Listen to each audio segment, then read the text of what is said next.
Since 1980, the candidate that went into Iowa, having raised the most money in the last year, has won all times but two. That speaks to a broader narrative about resources and party support and the party coalescing behind certain candidates earlier in the process and them being stronger going into it. Caucuses are unique, and they pretty much function like a party meeting, right?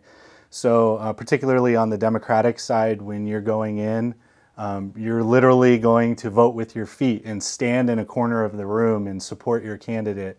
And then the other groupings of people are going to try to convince you to come over to their side and to abandon O'Malley or abandon Sanders or Hillary. And so part of the reason why caucuses are important is because the costs of participation are so high.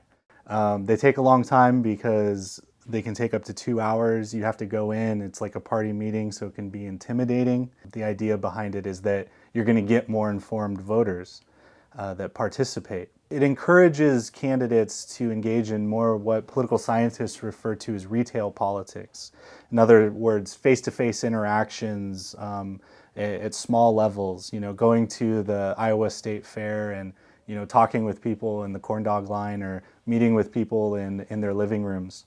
And so it encourages that style of participation because it's harder to find who the actual voters will be in the caucus. The fact that it is a caucus rather than a primary is a really important aspect of why we end up seeing the things we do in Iowa, and it also structures who turns out and the way that the candidates campaign.